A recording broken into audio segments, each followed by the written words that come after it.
तो अब हम बात कर रहे हैं सममिति की, जिसे हम लोग क्या बोलते हैं जनरली, सिमेट्री। सिमेट्री का मतलब क्या होता है, देखिए सममिति मतलब आप जब इनको मापें, इनको नापें आप किसी भी मापदंड से, किसी भी इंच में या किसी भी पैरामीटर पे, तो ये बराबर बराबर होने चाहिए। सममिति का मतलब क्या होता है, बराबर, राइट। तो हम जीवों के अंदर सममिति देखने की कोशिश करते हैं, सिमेट्री देखने की कोशिश करते हैं। और जब आप सममिति के आधार पे जीवों का वर्गीकरण करते हैं तो आपको क्या मिलता है, उसकी बात कर लेते हैं बेटा।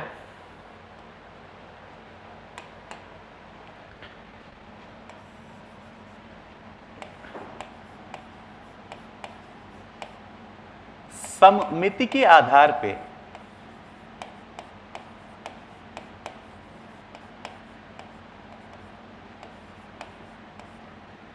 जंतुओं को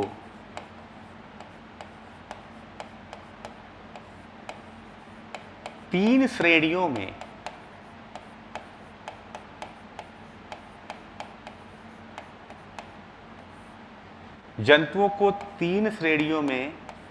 वर्गीकृत किया गया है।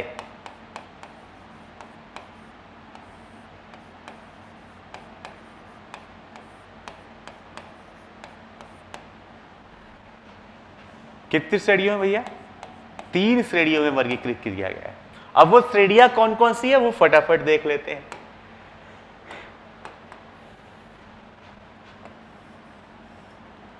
एक होता है असममित, मतलब आप यहां पे जो भी प्राणी हैं उनको किसी भी तरीके से बराबर बराबर हिस्सों में वर्गीकृत कर ही नहीं सकते, इसलिए क्या बोल देते हैं इसे, असममित, यानी इसे आप बोलते हैं अनसिमेट्रिकल।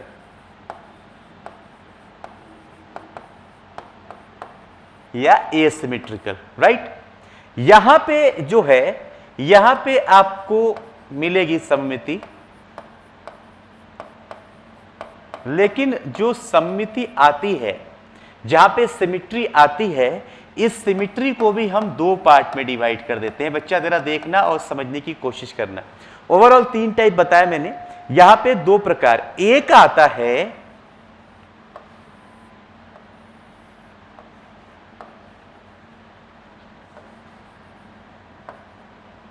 रेडियल, अरीय, हाँ हिंदी थोड़ा सा देखना पड़ेगा मुझे, अरीय सममिति।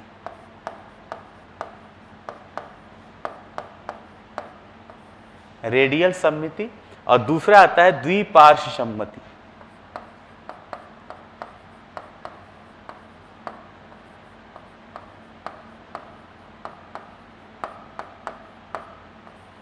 यानी अगर मैं टोटल सममिति की बात करूं तो यहां से जो मुझे सममिति की विधियां मिली वो तीन प्रकार की मिल रही हैं।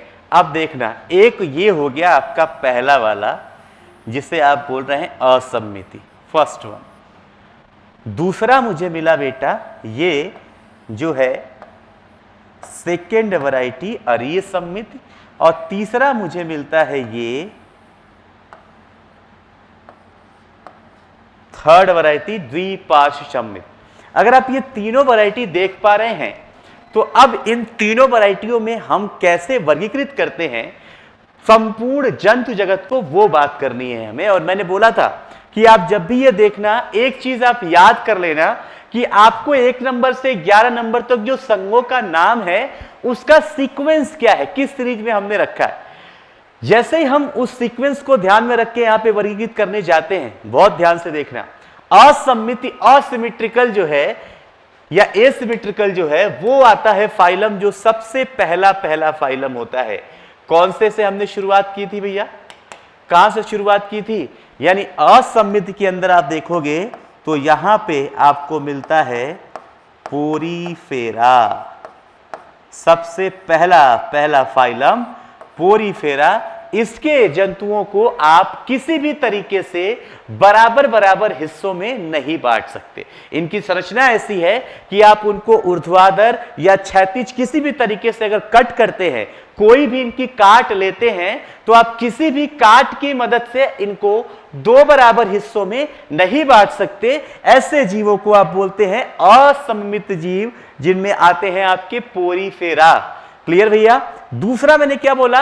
अरीय सममिति। अरीय मतलब रेडियस पे, उसकी रेडियस के ऊपर से अगर आप यहां पे, जैसे आप संरचना देखिएगा, मैं छोटी सी एक संरचना बना रहा हूं, ये एक आकार है।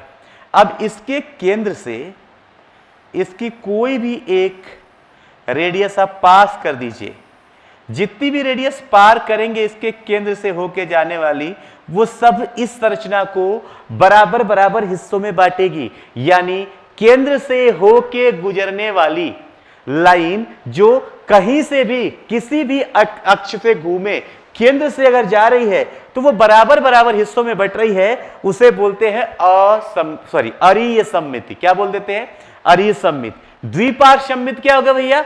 यहां पे सिर्फ एक ही आएगा। यहां पे बात ऐसी है कि यहां पे संरचना यहां पे भी बराबर बटेगी, लेकिन यहां पे सिर्फ एक एक्सिस आएगा जिसके किनारे ये बराबर बटेगी, अदरवाइज ये बराबर नहीं बट सकती है। सिर्फ एक लाइन आएगा, है ना भैया?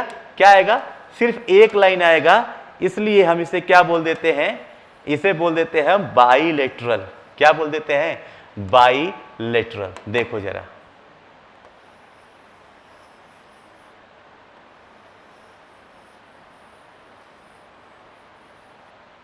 यहां से बीचों बीच एक लाइन आप बांटोगे तो ये बराबर बराबर बटे, सिर्फ एक लाइन से, सिर्फ इसके सेंटर से एक ही लाइन ऐसी जाए जिससे ये बराबर बटे, तो आप इसे बोल देते हैं द्विपार्श्व सममित। तो जरा देखना, असम्मत में क्या आ गया? पोरीफेरा। इसमें आ जाता है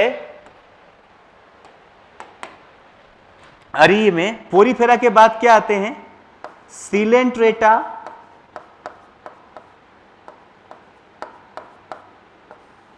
एंड टीनोफोरा। ये दो किंगडम किस में आ गए भैया?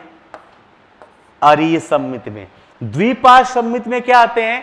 जिसमें आगे के सब सिलेंट्रेटा के आगे बाइलेटरल सिमेट्री। मैंने बोला था जो एक बार चालू होगा वो आगे चलता रहेगा। सिलेंट्रेटा टीनोफोरा हो गया। टीनोफोरा के बाद क्या आ रहा था बेटा? प्लेटीहेल्मिन्थेस से लेके कॉर्डेटा तक अब क्या चलने वाला है? द्विपार्श्व सममित चलने वाला है। तो फटाफट रिकैप मारते हैं। सममिति क्या है? किसी भी चीज को बराबर बराबर हिस्से में बांटना। अगर आप बांट पाते हैं किसी भी तरीके से तो उस संरचना को आप बोलेंगे कि यहां पे सममिति है। अगर आप नहीं बांट पाते तो आप बोलेंगे कि यहां पे सममिति नहीं है या असम्मित संरचना है। क्लियर? तो सममिति के आधार पे जब आपने जंतुओं को देखना शुरू किया तो आपने दो तरीके का वर्गीकरण किया। एक किया ऐसा जो असम्मित थी, जहां पे सममिति थी नहीं, जहां पे उसे किसी भी तरीके से बराबर बराबर बांट पाना संभव नहीं था, वो हो गई असम्मित संरचना, जो किसके अंदर पाई गई? पोरीफेरा के।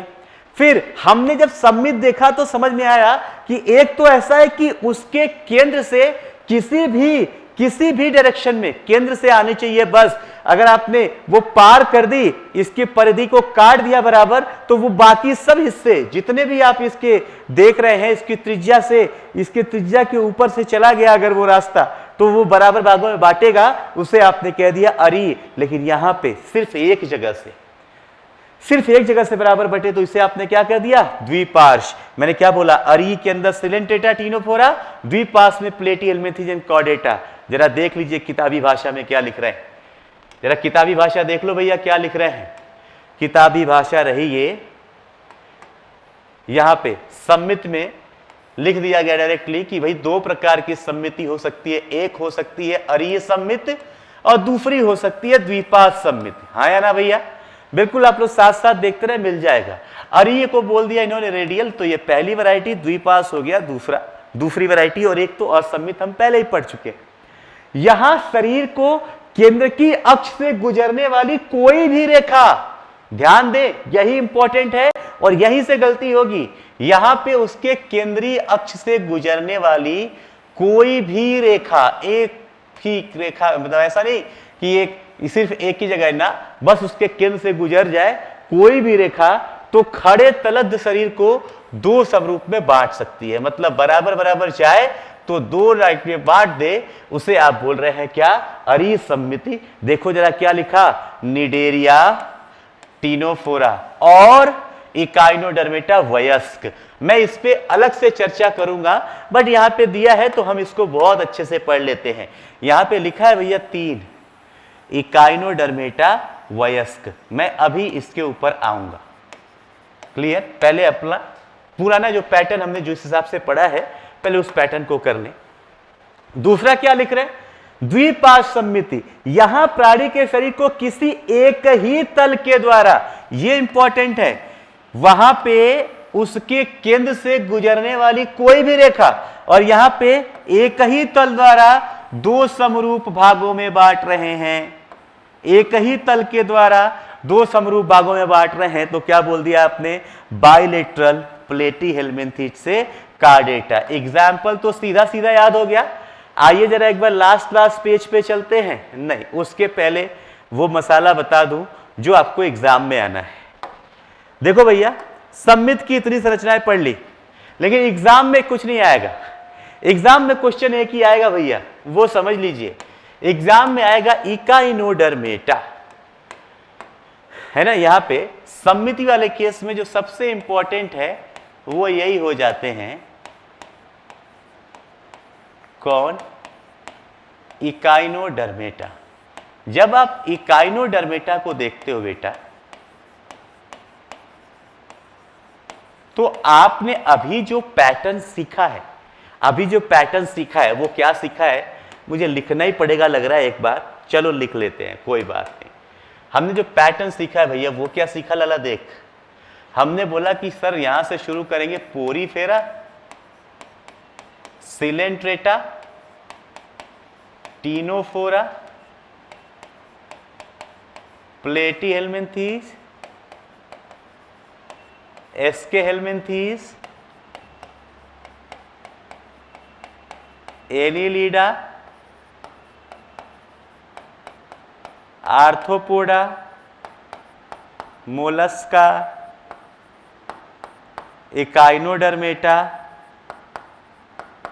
हेमिकॉर्डेटा और कॉर्डेटा। यही तो था। गिन लो, 1 2 3 4 5 6 7 8 9 10 11। यही तो 11 सिखाया था। यहां पे अब मैं क्या बोल रहा हूं, एक को पहले भी बनाया था, एक बार और बना लेते हैं और समझ लेते हैं। हमने जैसे सममिति देखी, हमने ऐसा बांटा। ये लो भैया, सममिति के आधार पे इस तरीके का विभाजन है, जिसमें सबसे पहले जो आप देख रहे हैं, यहां पे पोरीफेरा में आपने बोल दिया कि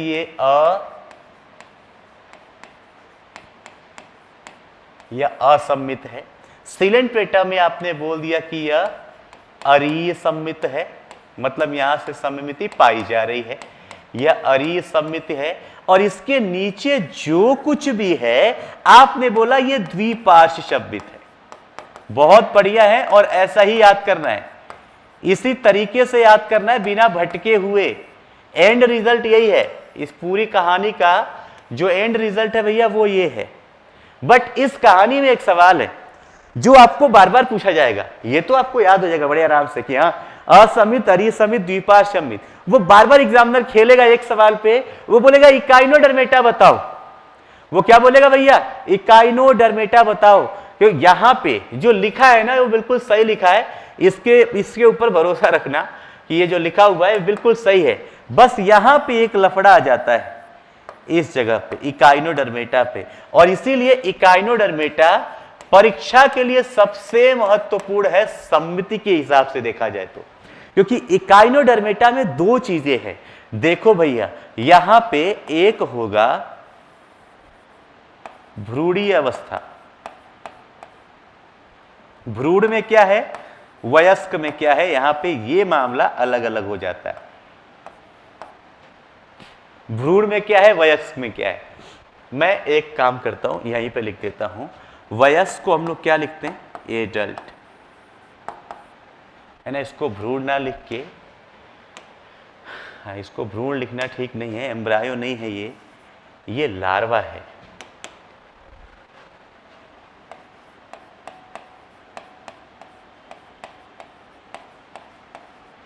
तो लार्वल कंडीशन में क्या है, एडल्ट कंडीशन में क्या है, ये एक नया सवाल बन जाता है।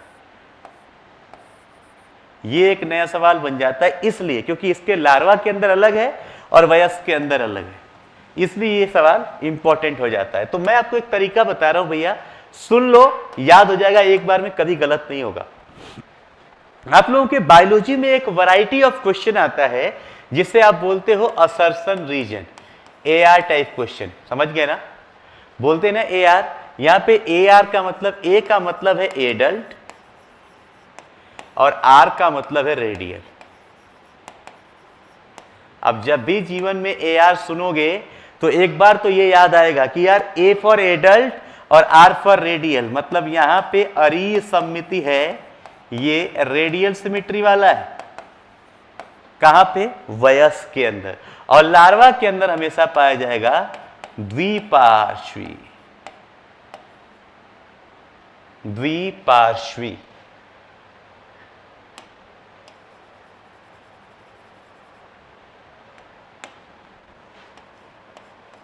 द्विपार्श्व सममिति, मतलब द्वि मतलब बाई लेटरल। भैया अगर आपको ये याद हो गया तो सबसे ज्यादा सवाल जो पूछा गया है ना आज तक सममिति के ऊपर, ये सब तो ट्रेंड छोड़ दो, यही पूछा गया है। आप क्वेश्चन उठा के देख लेना, लास्ट 12-13 सालों में 3 से 4 बार आपको ये सवाल मिल जाएगा, नीट में पूछा गया, और जब भी पूछा गया है तो इकाइनोडर्मेटा पूछा गया। इसीलिए यहां पे इतना जोर देके लिखा गया है इकाइनोडर्मेटा वयस्क। वयस्क मतलब एडल्ट, एडल्ट के अंदर रेडियल। समझ में आया क्या, यहां पे क्या बोल रहा हूं, यहां पे बायलेटरल, कहां पे, अगर यहां पे रेडियल वाला लिखा है तो बायलेटरल भी लिख लेते हैं, है ना। इकाइनोडर्मेटा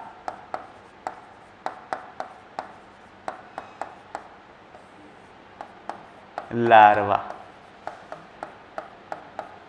क्लियर भैया।